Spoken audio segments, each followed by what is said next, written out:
सनातन वैदिक विश्व हिंदू धर्म सत्य प्रात्यक्षिक पुनर्जीवन।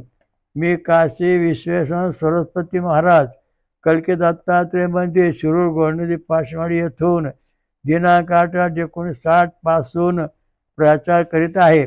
आपण विश्वक्रांती नवे ज्ञान आपण ऐका, सर्वात सांगत जा। दररोज संध्याकाळी 8 ते 8:15 पर्यंत किंवा जास्त वेळ असते। अवश्य लाभ घेणे। ओम वक्रतुंड महाकाय सूर्यकोटि समप्रभ निर्विघ्नं कुरु मे देव सर्वकार्येषु सर्वदा। सर्व जगाचा एकच परमेश्वर आणि त्याला ओळखण्याकरता अनेक साधू संतांनी पुस्तकं लिहिली। देवाला असा येणार ते तसा होणार, कोणाला चंद्र कोणाला कंठ, कुठे काय खरं चिन्ह जे आहे त्याचा कुठल्याही ग्रंथामध्ये उल्लेख केलेला नाही। कारण हा जो बोगस ग्रंथ लिहिलेत कल्की भगवंताबद्दल ते चुकीचे आहेत। श्रीवत्स लांछन चिन्ह की श्रीवत्स भगवंत हे चिन्ह ज्याच्या छातीवर आहे, रामप्रभूच्या कृष्णाच्या छातीवर चिन्ह होती म्हणून ते परमेश्वर पृथ्वी आलेले आहेत। आणि त्याच्याकरता जी पुस्तकं ग्रंथ लिहून एवढे मोठे खोगीर भरती लिहिली त्याच्यामध्ये कुठं उल्लेखच नाही ना। वत्स लांछन चिन्हाचा कुठेही तुमच्या ग्रंथात उल्लेख नाही, म्हणजे तुम्हाला खरा परमेश्वर आहे त्याची ओळख झाली नाही। तुम्ही लाखो वर्ष जरी तपश्चर्या केली असली तरी ते तुमचे धुळीत मिळल्याशिवाय राहणार नाही। कारण का खऱ्या परमेश्वराचा तुम्ही अपमान करून पुस्तक लिहिलेलं आहे। खऱ्या परमेश्वराचा अपमान करायचा तुम्ही, खऱ्या परमेश्वराचा, आणि तुम्ही त्याच्याकरता चंद्र असन तर अमुक असन तसं असन आणि कोणतरी आपलं मनात येऊन काहीतरी छापलंय। हजारो नाही लाखो कोटी जरी तुम्ही साधू संत असलात, महावर्ष असलात, 1000 वर्ष जरी तुमचं वय असलं, तुम्ही किती वर्ष जगला असला चांगदेवासारखे, तरी तुम्हाला खऱ्या परमेश्वर ओळख झालेली नाही। त्यामुळं तुम्ही चांगदेवापेक्षाही खालच्या दर्जाचे आहात। वत्स लांछन चिन्ह हे तुमच्या ग्रंथात कुठे उल्लेख नाही। हजारो पुस्तकं लिहिली तुम्ही, का नाही उल्लेख? का तुम्ही देवाचा अपमान केला, रामाचा अपमान केला, कृष्णाचा अपमान केला? ओम सहस शीर्षा पुरुषा सहस्राक्षा सहस्रपात सहमूर्त दशांगुलम हा जो परमात्मा आहे याच्या छातीवरती भृगुशी लात मारली, नंदिकेश्वराने लात मारली व वत्सदेवाने लात मारली। ती तिन्ही चिन्ह या भगवंताच्या छातीवर आहेत। रामाच्या छातीवर भृगु चिन्ह होतं, कृष्णाच्या छातीवर नंदिकेश्वराचं चिन्ह होतं, बालाजी छातीवर तर भृगुऋषी वत्साचं चिन्ह आहे, आणि कल्कीदत्त महाराजांच्या छातीवरती नंदिकेश्वर भृगुऋषी वत्सदेवाचं चिन्ह आहे। तर तुम्ही जी पुस्तकं लिहिली ती सगळी भोपळा पुस्तक आहे, शून्य। परमेश्वराचं सत्य स्वरूप तुम्हाला कळलेलं नाही। तुम्ही सगळं जग अजून अज्ञान आहात। किती मोठे पंडित शास्त्री असले, किती जरी तुम्ही लोकांची नावं सांगत असला, किती जरी काही ज्ञान सांगत असलं तरी ते तुमचं ज्ञान अधुरे आहे। कारण तुम्हाला सत्य परमेश्वर कळलेला नाही आणि नुसता गप्पा ठोकल्या पुस्तकं लिहिलं असं होईल तसं होईल, कलियुग आलं अमुक आलं, अरे युग आलंच नाही। हे आज सोमवार रविवार मंगळवार बुधवार गुरुवार शुक्रवार शनिवार सूर्याच्या प्रकाशात काय प्रकाश फरक पडणार का? नाही। तसं हे कलियुग सत्ययुग म्हणजे तुम्ही तुमच्या मनाने तुमच्या मनाला विकृती निर्माण करून ठेवली साधू संतांनी। धर्माच्या नावाखाली तुम्ही सनातन धर्म जो आहे जिवंत धर्म त्याचा तुम्ही ऱ्हास केला, कमकुवतपणा आणलेला आहे। जरी तुम्ही पंडित शास्त्री मोठे विद्वान असलात तरी वत्सलांछन चिन्ह श्रीवत्स भगवंत याचा उल्लेख तुमच्या कुठल्याही ग्रंथात पूर्णपणे तुम्ही केलेला नाही। त्यामुळे तुमची पुस्तकं आणि देवाचं संशोधन सगळं व्यर्थ आहे। हा जो परमात्मा आहे त्याचे अत्रि अनुसया माता आणि आज कश्यप ऋषी आदिती माता हे दोनच जेव्हा पृथ्वीवर अवतार घेतील त्यांना जो संतती होईल तो अवतार ठरलेला आहे। बाकीच्या पुस्तकात बरेचशा चुकीच्या ग्रंथ लिहून समाजाची दिशाभूल केलेली आहे। आणि दिशाभूल करून कितीतरी कळम सांगितलं असं हे ते तसं होईल असं होईल, खोटं काही होणार नाही. याचं कारण असं आहे की तुम्हाला परमेश्वराची भूमिका आहे भागवत पुराणामध्ये ती अशी आहे, वासुदेवे भगवती वासुदेव भगवती चतुर्दय स्थिते प्रतिक्रिया, म्हणजे परमात्मा वास्तव्य करून राहणार आहे. तो सत्य न्याय देणार आहे. तुमच्या घरामध्ये अंधार आहे, त्या ठिकाणी दिवा लावला, प्रकाश पाडला का नाही? कारण दिवा लावल्याशिवाय प्रकाश पाडणारच नाही. तसा जो परमात्मा आहे, तुमचं सात्विक शरीर आहे, सोमरस पिऊन सात्विक शरीर ज्याचं होईल त्याच्या हृदयामध्ये परमात्मा प्रवेश करीन अंश रूपाने, आणि त्यापासून तुमचा विकास होईल. तसं होणार नाही. मोठ्या गुहेत तुम्ही बसला, कोट्यवधी वर्ष तुमचं आयुष्य आहे, पण तुम्ही शोधून काढा कुठे देव आला का नाही पृथ्वीवर. जर तुम्हाला शोधून काढता नाही आला तर तुम्हाला नरकात जावं लागेल. सगळ्या साधू संतांना लक्षात ठेवा. कारण का? तुम्ही लिहिलेली पुस्तके छोटी कमी दुरुस्त केली नाहीत, ती चुकीची पुस्तकं लिहिलेली आहेत. समाजांना ती वाचू नका, लक्ष देऊ नका. कारण वच्छिवक्षा भगवंत श्री वच्छलांचंतिनी त्रिदेव श्रेष्ठतम भृगुशी लात मारली भगवान श्री छातीवर, तेव्हा भगवान म्हणाले, भृगुशी माझं शरीर कशाचं आहे? वज्रकवच आहे. तुमच्या चरणावर खूप तुम्हाला नमस्कार करतो. त्याने पाय चोळले. तो भगवंत परमात्मा पृथ्वी होतो, धर्म संरक्षण होतो, संभव योग्य. तुम्हाला म्हणण्यास सुद्धा अधिकार नाही. जरी तुम्ही किती मोठ्या पदावर असले तर समाज दिशाभूल करू नका आणि कोणाला अवतार म्हणून मान्यता देऊ नका. कारण का? तुम्हाला सत्य कळलंच नाही ना. तुम्हाला सत्यच कळलं नाही. तुम्हाला फक्त गप्पा कळल्या, माणसं कळली. 10 लाख जमली, 40 लाख जमली, 2 कोटी आली. हे काय माणसं आहे का? एक ना धड भारावरची त्या सडके कांदे सगळे. हे सडके कांदे, तुम्ही सडके कांदे देव कुठे शोधून काढा, नाही तर तुम्हाला नरकात जावं लागेल. नरकात सोडणार नाही. लक्षात ठेवा. कारण भगवंत शरीरावरची चिन्ह आहे, वच्छलांछन चिन्ह. तो कुठे बघा ना, शोधून काढा, मग बोला. कसं बोलत, कशा चर्चा करता? रोज त्या ग्रंथावर टाकायचा रोज माहिती काढून टाका तुमची सगळी पुस्तकं पाठीमाग. सांगायचा मुद्दा असा आहे की भगवान परमात्मा जो आहे तो ज्या वेळेला धर्माचा ऱ्हास होतो, धर्मामध्ये पाप होतं असं लोकांचं म्हणणं आहे. पण तुमचे जे शरीर आहे, तुमच्या शरीरामध्ये किती पाप झालं याचं काय गणित तुमच्याकडे आहे का? परमेश्वराचा सत्य न्याय हा जो विषय आहे तो आज मी तुम्हाला सांगणार आहे. त्याच्या आधी आता आपण ही एक ऋचा वाचून पाहू. ओमाया तसस्तौ भुवनानि अमर्त्या विश्वानि सोमा परितानि आर्षतीं कृण्वन् संतृप्त विवृतम् अभिष्टय इंदु श्री शक्ती उपशमना सूर्य. हा सोम अविनाशी असून हा जो सोमरस आहे, सोम परमात्मा आहे, तो रस जो आहे तो अविनाशी असं म्हटलंय. कारण का? तर अमृत जे आहे ते अमृताचं अमरपण जे आहे ते सोमरसामध्ये आहे, म्हणून तो अविनाशी आहे. त्याचा नाश होत नाही. तो कधी जन्माला येत आणि मरत नाही. तो फक्त सोमवल्लीतून बाहेर येतो. नारळाचं पाणी हा पहिला सोमरस जो आहे तो नारळाचं पाणी. कारण का? तर सर्वात मोठी पानं ज्याची आहेत आणि सर्वात मोठी पाने असून तर पर्जन्य त्याचं वडील आहेत.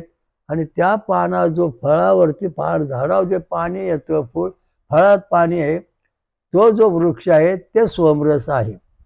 हा 1 नंबर नारळाचं. 2 नंबर ऊस, सोमवल्ली. 3 नंबर केळी. असे सोमरसाची लक्षणं सांगितली. पपई आहे, खजूर झाड आहे सोमवल्लीमध्ये, आमरस आहे. ही जी परिस्थिती आहे ही आपण प्रत्यक्षात समजून घेतली पाहिजे. परमेश्वराचं खरं चिन्ह असेल ते स्वतः सोमरस पितो परमेश्वर. तुम्ही वरण भात खाताय, आमटी खाताय, अमंगळ खाताय, त्यामुळं तुम्हाला खऱ्या परमेश्वराची ओळख होणार नाही. कारण तुम्ही किती मोठे जरी साधू असले, संत असले, तरी तुम्ही सोमरस पित नाहीत. सोमरसमध्ये फळांचा रस पिऊन तुम्ही जर साधना असेल तरच तुम्हाला परमेश्वर भेट देईल. कारण तिथे लिहिलंय वासुदेवे भगवती चतुर्दे स्थिते. भागवत पुराणाचा 12वा अध्याय दुसरा श्लोक 12 स्कंद दुसरा अध्याय 22व्या श्लोकात सांगितलं, वासुदेवे चतुर्देश, त्याचं हृदय पवित्र आहे, सात्विक वृत्ती आहे. जो फळ खातोय, दूध पिऊन सोमरस पिऊन राहतोय, त्याच्या हृदयामध्ये जो परमात्मा प्रगट होऊन नवीन ज्ञान, विश्वक्रांतीचं नवीन ज्ञान सांगू शकतो. नवीन ज्ञान सांगणार आहे, त्याच्यावर समाज तरणार आहे. समाजाला चमत्कार दाखवून समाज तरणार नाही. समाजाला जेवण घालून समाज तरणार नाही. समाजाला तुम्ही एक आनंद गोळ करून किंवा मोठ्या पदावर येऊन बसवलं तर तो समाज सुख मिळणार नाही. जेव्हा आत्मिक सुख मिळायचं असेल, आपल्या हृदयामध्ये जो परमात्मा आहे त्याचं सुख आपल्याला मिळालं पाहिजे, तेव्हा तो खरा ज्ञान तयार होणार. कारण आता या ठिकाणी कल्की अवताराची जी अवस्था सांगितली पूर्णपणे सरळती, वासुदेवे चतुर्दे स्थिते. सोमरस पिणे, तो अविनाशी आहे, म्हणजे परमात्मा त्या ठिकाणी अविनाशीपणे प्रगट होऊन नवीन तत्वज्ञान सांगणार. हिमालय, हिंदुकुश पर्वत, सह्याद्री, नंतर हे जे काही गिरनार, अशा ठिकाणी अनेक साधू आहेत, संत आहेत, फळं खाऊन दूध पिऊन राहतात, त्यांच्याकडे परमात्मा आहे. वरण भात खाणारे, कोंबड्या बकऱ्या खाणे, यांच्याकडे साधू नाही, काय नाही, लक्षात ठेवा. कारण का, ते भूतयान मार्गाची माणसं आहेत, खाणारे पिणारे गांजा वाढणारे, हे सगळे भूतयान मार्गात आहेत. त्यांना भूतयान मार्गात सिद्ध्या प्राप्त होतात, त्यामुळे त्यांचा नाश होतो. हे परमेश्वराचं सत्यज्ञान आहे. दुसरं जे आहे पितृयान मार्ग, त्या पितृयान मार्गामध्ये वरण भात आमटे गुलाबजांबू पेढी बर्फी खाऊन मस्तपैकी राहतात, घंट्या लावतात. ते पितृयान मार्ग, त्यांना ईश्वर प्राप्ती नाही. ते पितृयांमध्ये पितर प्रसन्न, मेलेली माणसं प्रसन्न होणार. आणि देवयान मार्गामध्ये फळ खाऊन दूध पिऊन राहणार, तो देवयान मार्गातला, तिथं परमात्मा आहे. वासुदेव स्मृती हे स्थिती आहे, बाकी ठिकाणी नाही. फळं खाणे, फळांचा रस पिऊन राहणे, हे परमात्माचे मूळ लक्षण आहेत. परमेश्वर अमृत पितो, फळांचा सोमरस पितो, बाकीचं काही खात नाही. आणि तुम्ही जे करताय, तुम्ही जे साधना करताय, ही सगळी चुकीची साधना आहे. त्यामुळे धर्माचं वाटतो झालं, धर्म खड्ड्यात गेला. धर्म पंडिता हो, तुम्हाला तो उपास नाही, तापास नाही, गुलाबजांबू खाऊन ढेरी मोठ्या वाढवल्यात, आणि तुम्ही मात्र मजा करून लोकांना सांगताय, हे ऐसा है वैसा हो वाला कुछ नाही होने वाला. चंद्रा मंगळावरून तिकडून वरून आलवा मोठा ग्रह येऊन पृथ्वी पडन, ते काही होणार नाही. दुष्काळ पडन, काही होणार नाही, पडणार नाही, लक्षात ठेवा. कारण का, तर जे साधू संत आहेत, फळं खाऊन दूध पिऊन राहणार, त्यांच्या शरीरात परमात्मा आहेच, तो नष्ट झालेला. आणि त्यामुळे त्यांच्या मुखातून जी वाणी येते ती सत्यवाणी आहे. जे वरण भात खातात, गांजा फुकतात, त्यांच्या तोंडातून आणि वाणी खोटी. कोंबड्या बकऱ्या खाणाऱ्या वाणी खोटी. कारण हे पितृ आणि भूतियान मार्गातले महाराज आहे सगळे. देवान मार्गातले महाराज किती असतील तुमच्या भागात चौकशी करा. तुमच्या कीर्तनात भजनात देवयान मार्गाचे महाराज किती आहेत त्याची चौकशी करा, आणि मग बोला. गप्पा मारू नका, नुसते पुस्तक हातात घेऊन वळून मारू नका. मोठं पुस्तक लिहिलं 10-5 हजार पानाचं म्हणजे काय देव झाला का? हो, चुकीत सत्य सांगा. पितळाचे 50 किलो पितळ आणलं आणि 1 तोळ सोनं आणलं, त्याची किंमत किती आहे? सोन्याची किंमत भारी, त्या पितळ कोण पितळाला. असं तुमच्या सगळ्या साधू संतांचा पितळ बनलंय, कारण तुम्ही देवाच्या मार्गातून घसरलात. सोमरस पिण्याचं उदाहरण ऋग्वेदात सांगितलेलं आहे, ते वाचून बघा. ऋग्वेदामध्ये सांगितले, इंद्रदेव सोमरस पितो, विष्णू सोमरस पितो, मरुद्गण सोमरस पितो, अश्विनीकुमार सोमरस पितात. असे सगळे देव जे आहेत तुमचे, ते सोमरस पिणारे आहेत. त्या तुमच्या वरण भात खायला येत नाहीत. म्हणून तुमच्या घरी कुठलाही परमेश्वर, कुठल्या देवळात देव राहिला नाही, कुठल्या माणसावर देव राहिलं नाही, कुठल्या साधू संत देव राहिलं नाही. सगळं अंधकार, भ्रष्टाचाराची तुमच्याकडे अवस्था आहे. ही तुम्ही पाप करून ठेवलेत, ते फेडायला पाहिजे तुम्ही. वासुदेव चतुर्दे स्थिती, हा परमेश्वर सिद्धांत कलियुगामधला आहे. अशी किती कलियुग होऊन गेले, आली गेली, त्याचा पत्ता नाही. पुढे किती येतील सांगता येत नाही. लक्षात ठेवा, आरंभ नाही, मध्य नाही, शेवट नाही. सनातन धर्म म्हणजे थोडक्यात सांगतो, पाण्यामध्ये मासा जन्मतो, पाण्यात राहतो, पाण्यात फिरतो, राहतो, आणि तिथं त्याचं जीवन संपतो. तसं सनातन म्हणजे ब्रह्म आहे, पूर्ण ब्रह्म. हे आपल्या शरीराच्या आतून बाहेरून सगळ्या ठिकाणी सारखं आहे, पाण्यासारखं माशासारखं आपण ब्रह्मस्थितीत राहतो. हे खरं ज्ञान आहे. याला म्हणायचं सनातन. सनातन म्हणजे कधी जन्माला येत नाही, कधी मरत नाही आणि त्याचा आज नष्ट होत नाही. ते सनातन ब्रह्म हा धर्म आहे. हा धर्माचा उल्लेख आहे. हा धर्माची शास्त्र शक्ती आहे, ती आपण जाणली पाहिजे. आता भगवंताचं परमेश्वराचं जे अविनाश स्वरूप आहे, सोमरसाचा हा जो परमात्मा आहे त्याबद्दल सांगितलेला आहे.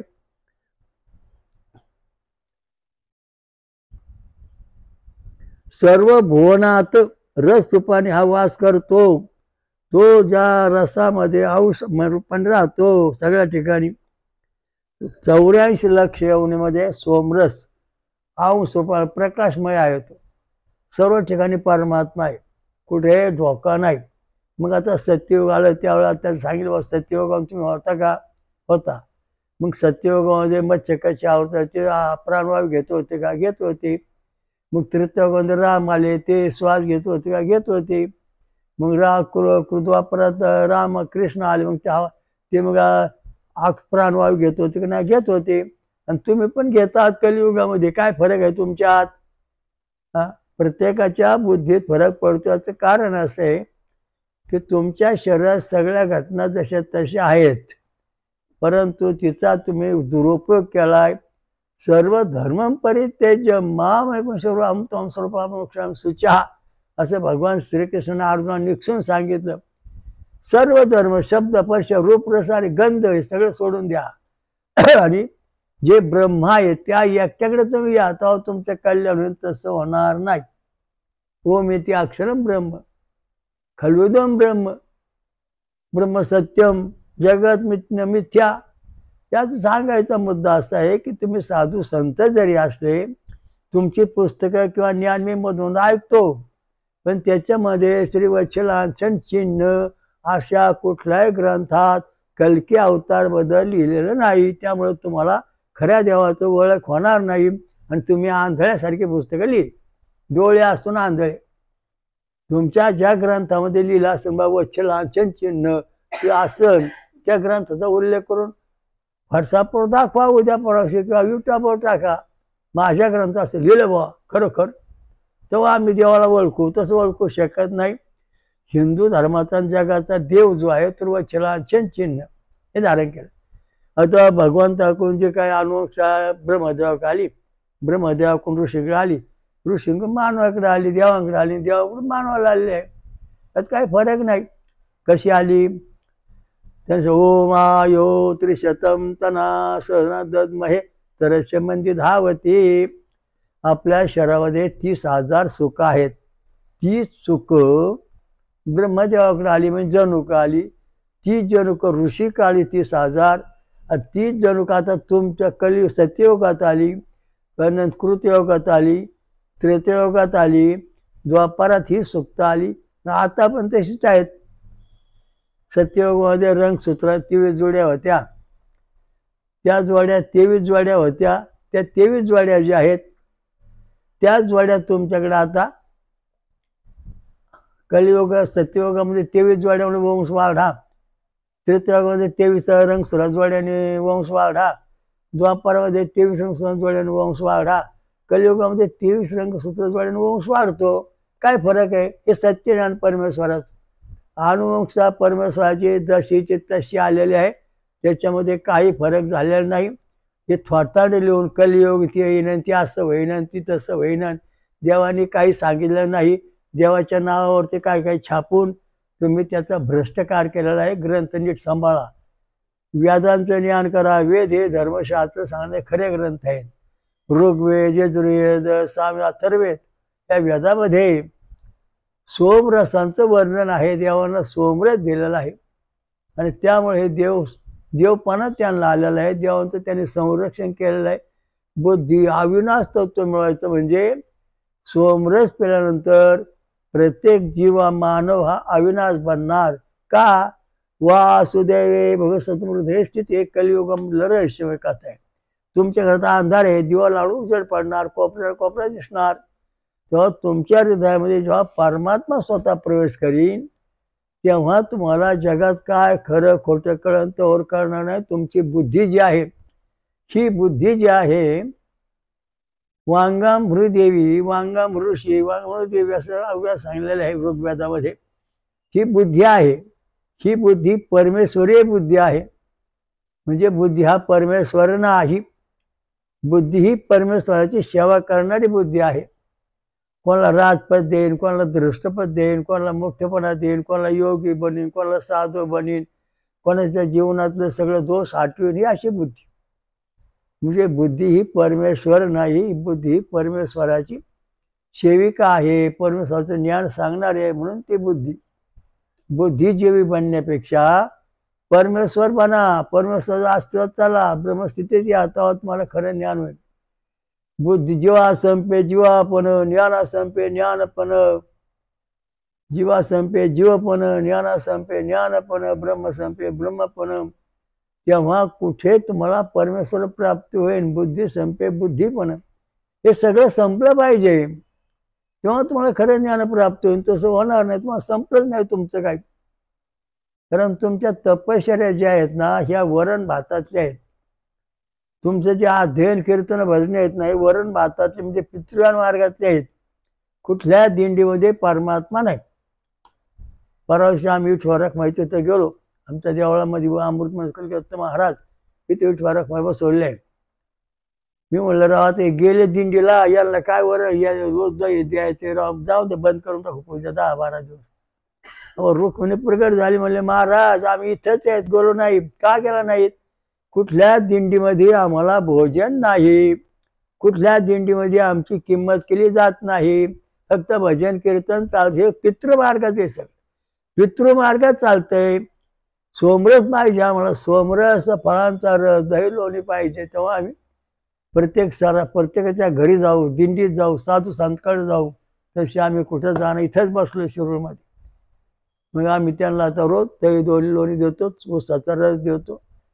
लक्षात ठेवा की तुमचं जे आचरण आहे हे तुम्ही सुधारलेलं नाही, म्हणून देवाला प्रत्येक वेळा यावं लागतं. संभव योग योगे, समयोग योगे. अहो माणसाला सुख शांती मिळवणे, या परब्रह्म स्थितीकडे नेणे हा खरा धर्म आहे. चमत्कार दाखवून धर्म स्थिर होत नाही, चमत्काराने धर्म स्थिर होत नाही. तुमचा असतो पण राहत नाही. लक्षात ठेवा. तुम्ही मेले की चमत्कार संपला. एक महाराज पुढे हातातून सोनं काढायचा, त्याचे आता लाखो शिष्य आहेत. आम्ही त्यांना विचारलं तुमचे महाराज सोनं काढ, तुम्ही पण सोनं काढून दाखवा. अहो ते काढू शकत नाहीत. का? तर ती जे त्यांनी जी कला होती किंवा हातचालाकी होती काय असेल त्यांची त्यांना माहिती, याला नाही. पण ज्ञानेश्वर महाराजांचं ओम नमो ज्याद्या वेद प्रतिपाद्या जय जय स्वसंवेद्य आत्मरूपा, हे जे ज्ञान आहे हे कधी नष्ट होणार नाही. तेव्हा सगळेजण परब्रह्माच्या ज्ञानाकडे चला. बुद्धी जी आहे तुमची परमेश्वराच्या चरणी लावा. स्वतः बुद्धिमान बनून तुमचा विकास होणार नाही. तुम्ही असे तरफडून मारणार आहात. बुद्धिवादी जीव हे तरफडून मेले माझ्या समोर, आता पण मारायला लागलेले आहेत. अहो कोरोनाला औषध सापडा ना. आता आलाय कोरोना तिसरा, आता आलाय तुमच्याकडं कौल, आलाय बॅक्टेरिया, अजून नाव आहेत त्याला. हा मांसाहारी व्हायरस आलेला आहे. माणसाला चिकटला, खाणाऱ्या पिणाऱ्याला की त्याचं फक्त सापळा राहतो, हाड राहतं, बाकीचं काय राहत नाही. म्हणजे एवढा जालिम आहे तो, पण अजून तो प्रत्यक्ष एवढं कार्यक्रम करीत नाही. डॉक्टरांनी उपचार शोधल्यामुळं त्याचा परिणाम कमी होत चालला आणि तो काय बंद होईल. तर तुम्हाला सर्व साधू संतांना माझी एक विनंती अशी आहे की तुम्ही देवाचं खरं स्वरूप सांगा. वच्छ वक्षा भगवंत श्री वच्छलांछन हे चिन्ह असणारा परमेश्वर आहे. तो कृष्ण आहे पुन्हा आल्यानंतर, तो राम आहे पुन्हा आल्यानंतर. याच्याकडे चला, तो तुम्हाला सुख शांती मिळेल. तशी मिळणार नाही. आणि हे मिळवायचं असेल तर तुम्हाला सोमरस त्याला पाहिजे, फळं खाल्ली पाहिजेत, आणि त्याच्यात तुम्ही योग तपश्चर्या साधना केली पाहिजे. तुम्हाला तेव्हा खऱ्या परमेश्वराचं स्वरूप कळन. तोपर्यंत तुम्हाला कळणार नाही. डोळे असून आंधळे, दिव्य दृष्टी असून मंद झालेले आहात.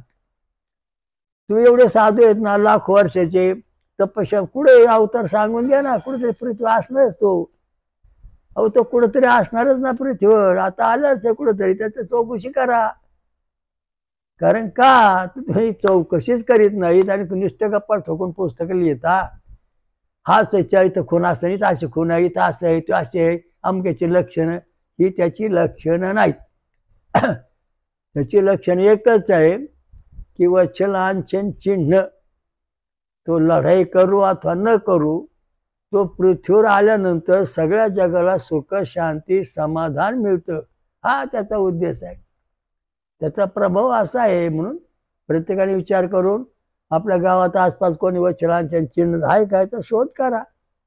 वत्सवक्ष भगवंत कुठे आहे का त्याचा शोध करा आणि मग जगाला सांगा की बा आहे पृथ्वीवर देव कुठेतरी.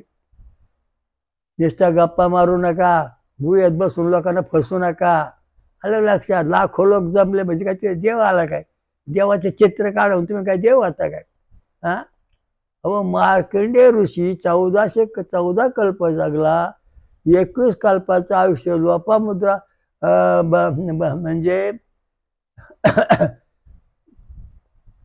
21 कल्पाचं आयुष्य होतं दोन मुख्य त्यांना. तर त्या दोघांना सुद्धा परमेश्वर सायुज्यता मिळाली नाही, चतुर्भुज स्वरूप होता आलं नाही, म्हणून ते पृथ्वीवर राहिले. कुठले का लागले भजन कीर्तन करा, पण तुम्ही देव शोधा ना. मूर्ती देव आहे, तो वायुरूप आहे.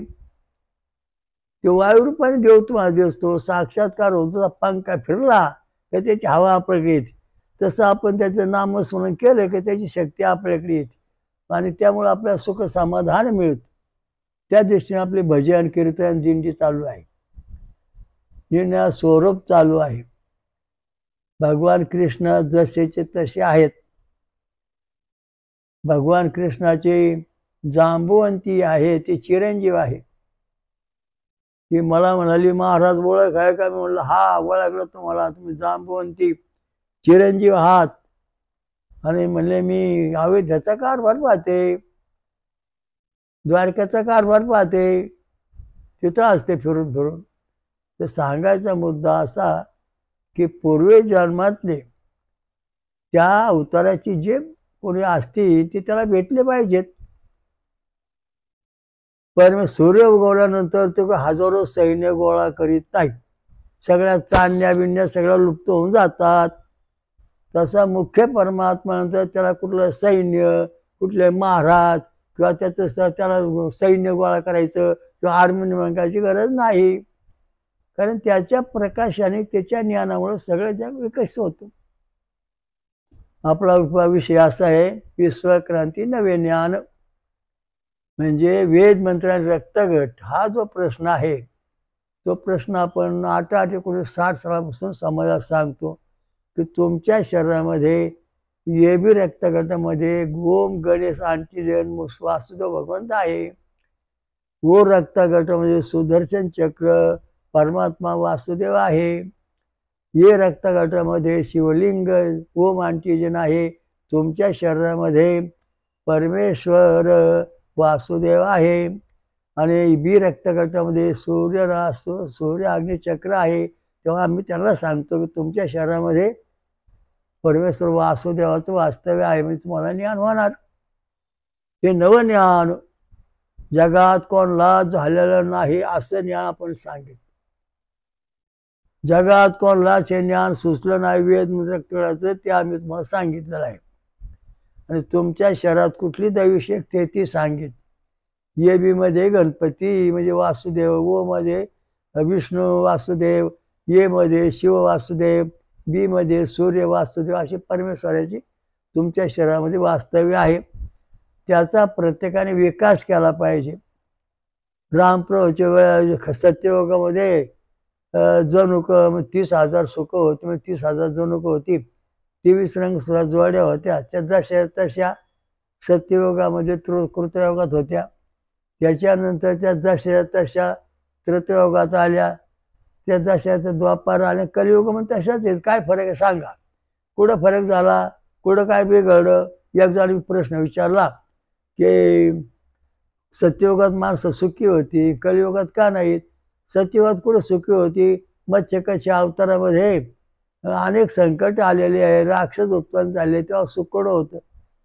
अहो त्रेतायुगामध्ये राम झाले, रामाला स्वतः रावण होता, द्वापारमध्ये कृष्णा कंस होता, आणि कलियुगामध्ये घरोघर बाटल्या आहेत, ते सुद्धा लोकांना त्रास देणारेच आहेत ना राक्षस. पितात खातात ते सुद्धा तुम्हाला त्रास देणारेच आहेत. सरकारने पुढे दारूबंदी केली, आता सोडली, कारण का खावा पिवा मजा करून राहो, बस चालेल काम. त्याच्यातलं शास्त्र असं आहे की ज्याला खरा परमेश्वर कळलाय तो निर्वेशनी राहणार आहे, आणि ज्याला खाया पियाची मजा करायची करा, त्याच्यावर आमचा काय वाद नाही. जे सोमरस पितील, फळं खातील, दूध पिऊन राहतील, समजा वर्षात 10 दिवस 40 दिवस किंवा महिना 2 महिने किंवा काय करायला 12 वर्ष पण साधना केलेली आहे, त्याला स्वर्गात परमेश्वराकडे प्रवेश आहे. माझे नातलग आणि बाहेरचे 1-2 जण असे 8 जण मिळून कुठे गेले, परमधामला गेले. त्याच्यातले विनोबा भावे होते. भूदान यज्ञात मी चळवळत होतो, त्यांचा आमचा थोडा परिचय होता. त्यांची गीताही मी रोज वाचत असो, आणि ते जवळजवळ 36 वर्षांनी पृथ्वीला म्हणले, महाराज अनंत कोटी ब्रह्मांड फिरलो पण तुमचा तपास लागला नाही, तुम्ही इथं वाचला काय? म्हटलं म्हणे सहज तपस्या करीत, नवे ज्ञान सांगत, वेद मंत्र समाजाला. तुम्ही वर कधी येणार? म्हणलं अजून लय दिवस आहेत. गेले ते. सांगायचा मुद्दा असा आहे, तुम्ही तुमच्या जीवनाच्या ओळखी सांगा, पूर्वजन्मातलं ज्ञान सांगा, नंतर समाजाला नवं ज्ञान सांगा. कॉम्प्युटर नवं आलं, विमान नवं झालं, अमुक झालं, गाडी आल्या नव्या, हे सुद्धा कल्की अवताराचं संशोधन आहे. कल्की अवतार हा झालेला आहे बऱ्याच दिवसापासून, त्याचं सगुण निर्वाळाची अवस्था आहे. त्यामुळे हे नवे नवे शोध लागलेले आहेत. माणसं चंद्रमंगळावर वस्ती करायचा प्रयत्न का करतात? हे सुद्धा कल्की अवताराचं रहस्य आहे. कारण वासुदेव समृद्ध हे स्थिती आहे, ज्या शास्त्राने शोध लावले ते पाणी पिऊन राहिलेले आहेत, म्हणून त्याला शोध लागले, त्यांचं सात्विक शरीर बनलं. हे सगळे जे नवीन शोध आहेत हे सुद्धा भगवान कल्की अवताराचीच प्रगती आहे. चंद्रावस्ती मंगळावस्ती करायची किंवा रॉकेट लांब सोडणं, हे सुद्धा कल्की अवताराची प्रगती आहे. हे त्याच्या 64 कला आहेत. त्याने समाजाला निर्णायक कला देऊन प्रत्येक शहरात प्रवेश करून त्यांचा विकास केला. हा निर्णय सिद्धांत कशात बसतो? भागवत पुराण 12वा स्कंध 2रा अध्याय 22व्या श्लोकामध्ये वासुदेवे भगवत्सत्वमृत हे स्थित आहे. म्हणजे हा वासुदेव ज्याच्या शहरात प्रवेश करीत त्या माणसाला नवज्ञान प्राप्त होईल, हा त्यातला सिद्धांत. कल्की अवतार हा चिरंजीव अवतार आहे, तो नष्ट होणार नाही. 1000 वर्ष पुढे असाच राहिला आहे, प्रत्येकाच्या हृदयात प्रवेश करून नवज्ञान सांगणार आहे. तेव्हा तुम्ही भगवान परमात्मा जो आहे त्याची ओळख करून घ्या.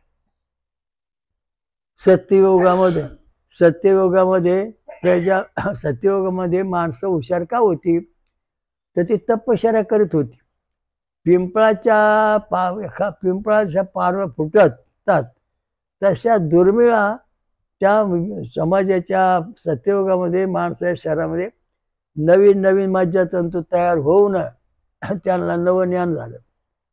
आणि त्रेतायुग, द्वापर आणि कलियुगामध्ये माणसं ह्या ज्ञानापासून दुरावले गेलेले आहेत.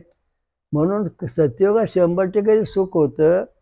ते सुख कमी कमी होतं आलं असलं तरी तुमच्या शरीरातलं गुणसूत्र, जिन्स, नंतर रंगसूत्र, नंतर 23 जोड्या, नंतर जे म्हणजे जणुकाच्या 30,000 सुख, हे सुद्धा तुमच्या शरीरामध्ये जशी तशी ठेवलेले आहेत.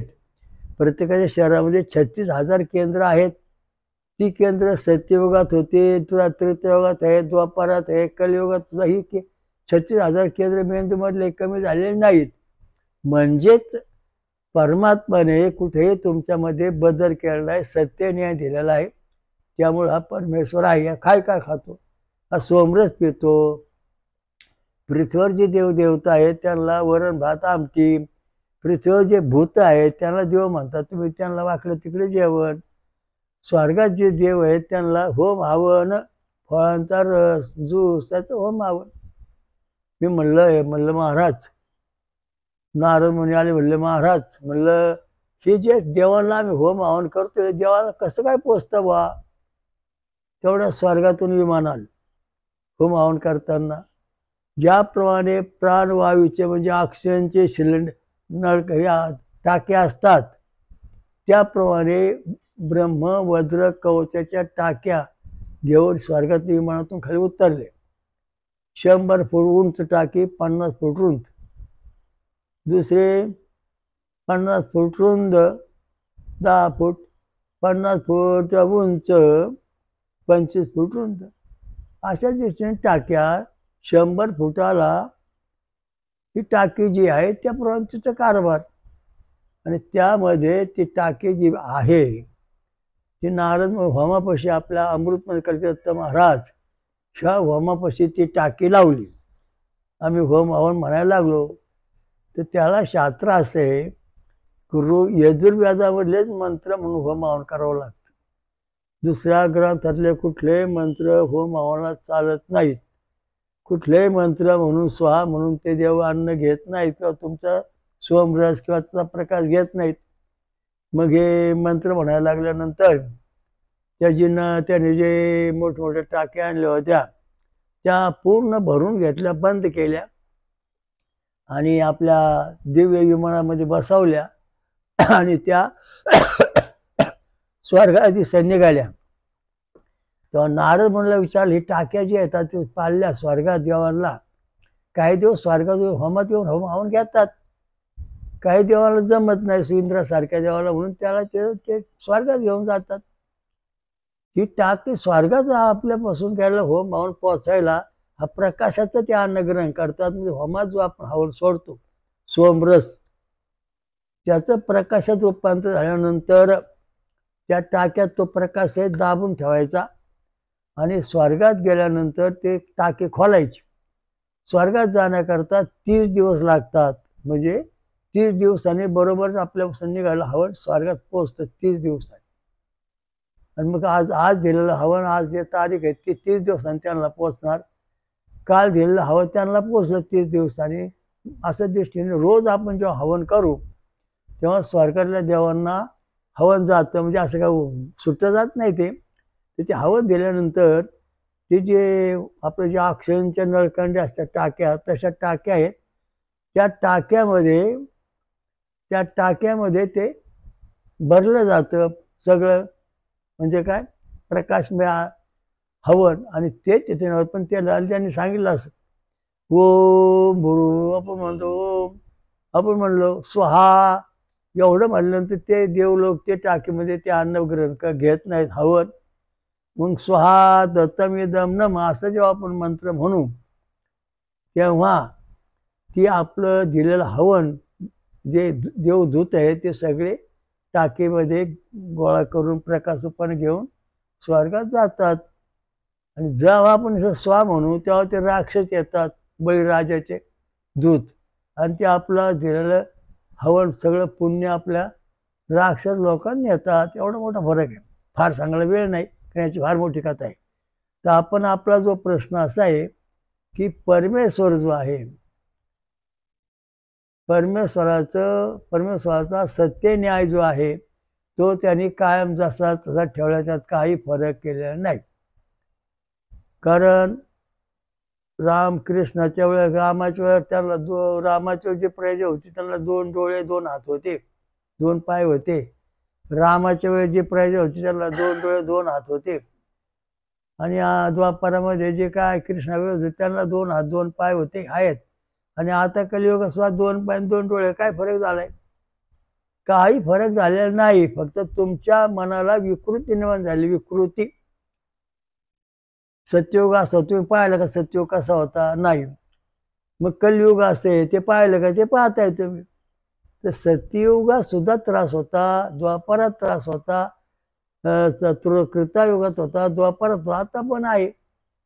म्हणजे तुम्ही जे सुख म्हणता ना, ते सुख मिळवायचं म्हणजे तुमच्या मेंदूमध्ये बदल झाला पाहिजे. जे 36,000 केंद्र आहेत त्यांच्यामध्ये नवीन तंतू फुटलं पाहिजे पिंपळाच्या पारंब्यासारखे. मग तुम्हाला खरं सुख, शांती, समाधान, ऐश्वर, रिद्धी सिद्धी सगळ्या गोष्टी मिळतील. आणि एकाच परमेश्वरात ध्यान केलं पाहिजे.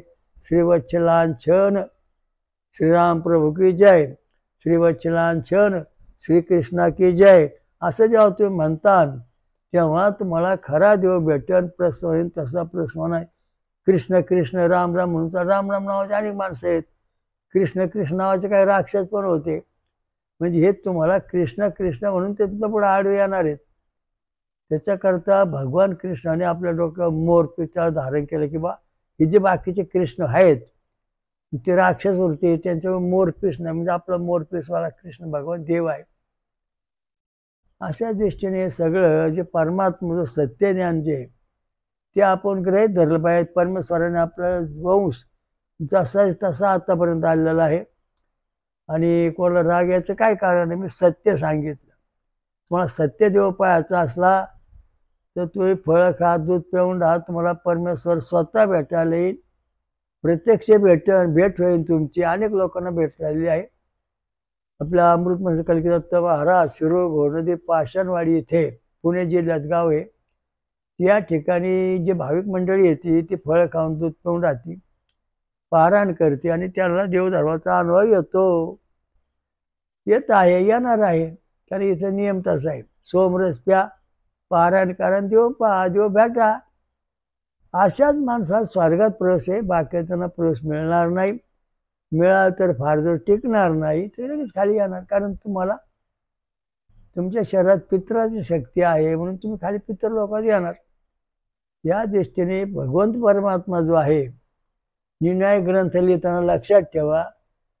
श्रीवत्सलांछन कल्की अवतार असं पुस्तक लिहा. श्रीवत्सलांछन कल्की अवतार असं पुस्तक लिहा. श्रीवत्सलांछन भूषण कल्की अवतार असं पुस्तक लिहा. तेव्हा हिंदू धर्माच्या लोकांना जगाला खरा परमेश्वर दिसन. कल्की नावाचे हजारो माणसं आता जगामध्ये आहेत. कालकी नावाचे हजारो माणसं आहेत. काही स्त्री आहेत, काही पुरुष आहेत, काही साधू आहेत, काही संत आहेत. स्वतःला अवतार म्हणून घ्यायला चिन्ह नाही. तुम्ही गेला ना मारवाड शेठजीकडं, शेठजी हे आम्ही 5-5 10 हजारच्या 100 नोटा आलं तुम्हाला एवढा माल द्या. शेठजी नोटा चेक केल्या आणि सांगितलं बा याच्यावरती गव्हर्नरची सही नाही, शिक्का नाही, ह्या फक्त 2 नोटावच आहे. या 2000च्या नोटाचा माल मिळणार, बाकीचा मिळणार नाही. तशी स्वस्थिती आज समाजामध्ये झालेली आहे. आंधळे दळते, कुत्र पीठ खाते. कीर्तनकार सुद्धा बुवा वत्सलांछन पांडुरंगाय नमः असं म्हणत नाहीत. विठ्ठला विठ्ठला पांडुरंगा पांडुरंगा असं नाही चालत. पांडुरंगाचं खरं चिन्ह, त्याचं भूषण काय ते सांगायला पाहिजे ना. योगाधिराज योगराज असं म्हणून त्या पुढे त्या महाराजांची घोषणा केली जाते. तसं ह्या देवांच्या नावापुढे तुम्ही श्रीवत्सलांछन चिन्ह सत्य परमेश्वर श्रीराम श्रीकृष्ण पांडुरंग असं म्हणायला पाहिजे. तेव्हा तुम्हाला खरा परमेश्वर भेटेल. तसे ते भेटणार नाहीत. खरं त्यांच्या पुढचं चिन्हाचा उल्लेख नसल्यावर तुम्ही देवांचा अपमान केलेला आहे, त्याची बदनामी केलेली आहे. त्या चिन्हावर तुमचं लक्ष नाही म्हणून तुम्हाला ईश्वर प्राप्ती होत नाही. त्यामुळे तुमचे हाल आहेत. तुमच्याकडे सगळं आहे पण तुमच्याकडे घरामध्ये प्रकाश येत नाही. दिवा लावून तुम्हाला प्रकाश येईल. जेव्हा तुम्ही वत्सलांछन श्रीराम की जय, श्रीवत्सलांछन श्रीकृष्ण की जय, श्रीवत्सलांछन पांडुरंग की जय, विठ्ठल की जय असं म्हणतात तेव्हा तुमच्या हृदयात प्रकाश पडन लखलखाट. मग तुम्हाला सत्य ज्ञान होऊन खरं काय आहे खोटं काय आहे तसं ज्ञान होणार नाही. बुद्धी ही परमेश्वराची सेवक आहे. तेव्हा ह्या बुद्धीच्या पलीकडे जायचे तुम्हाला मूळ परमेश्वराकडं पूर्ण ब्रह्ममध्ये असणारा वत्सवक्षा भगवंत त्याला भेटल्याशिवाय आपला सुख शांती मिळणार नाही. आणि त्या देवाची आपण आठवण करा, त्याची पूजा करा, त्या दृष्टीने नमस्कार करा आणि कुठं असेल ते शोधून पहा. जेव्हा भेटेल तेव्हा होईल कल्याण आपलं. वाट पाहत बस. वाट पाहायला वेळच नाही. कारण आमची आज आता वाट पाहून काय आता आपण संपून जाणार आहे सगळे. कुठं वाट पाहत बसणार. अरे आपल्या काळ कल्की अवतार झाला नाही राव. मग आता राम अवतार आहे, कृष्ण अवतार आहे, त्यांची भक्ती करा, कारण त्याच्यामुळे तुम्हाला त्याची शक्ती मिळेल. कारण हा जो परमात्मा आहे एका अर्णवामध्ये झोपतो, महाकालिका त्याची योग निद्रा, आणि हा नंतर कोटी वर्ष झोपून राहतो. त्याच्यातून उठल्यानंतर पुन्हा योग माया वेगळी होते, आदिमाया शक्ती महाकाली, पंचमहासागरेश्वरी देवी, आणि मग जगाला आरंभ होतो. मग पुन्हा जग जसं तसं चालू होतं. पिंपळा झाडाची पानं गळाली, पानं नाही राहिलो, पुन्हा तशीच पानं फुटली. पुढच्या वर्षी 30 तारा ते पानं गळाली, पुन्हा तशीच पानं फुटली. तशा दृष्टीने हा जो सनातन धर्म आहे, जो प्रत्यक्ष परमात्मा आहे, हे जसेचे तसे कायम आहेत. जग संपतं तेव्हा त्यांचं काय दिसत नाही, पुन्हा जागे झालं, पुन्हा तसंच जग तयार होतं. अनंत कोटी वर्ष असंच झालं, आता होतं आणि पुढं पण होणार आहे. त्याच्याकरता वच्छलांछन चिन्ह धारण करणारा जो परमात्मा आहे त्याचं भजन पूजन करा, तेव्हा हिंदू धर्माचं डांबळ जागेवर बसन, हिंदू धर्मात लोक येतील, धर्माचं कल्याण करतील. तसं होणार नाही. ओम श्री अमृत मंथनेश्वर कलकत्ता महाराज की जय, श्री रामलिंग महाराज की जय, हयग्रीव घोनदी गंगा मैया की जय. एक सर्व देवा सर्व जगाचा एकच पण श्री शिवक्षा भगवंत. ओम सहस्र शीर्षा पुरुषा सहस्राक्षा सहस्रपात सवृता दशांगुलम पुरुष सूक्त वेदामध्ये आहे, ऋग्वेद वाचा. ओम स स्वयंभू विश्वराजा श्रवण कलकत्ता महाराज की जय.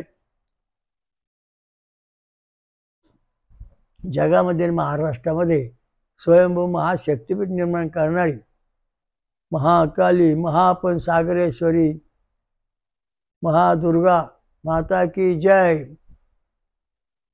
काल भैरव के खंड जय, काल भैरव की जय, शनीश्वर की जय, काल खंडेश्वर की जय, खंडेश्वर की जय, हनुमान की जय, श्री गुरुदेव सर्व देवदम के साधू संतन की जय, आणि सर्व साधू संत की जय. सर्वांनी फलाहार करा, सोमरस प्या, तुम्हाला 100% परमेश्वर भेटन, आणि या जन्मात या देवी डोळा तुमचा संशय फिटन.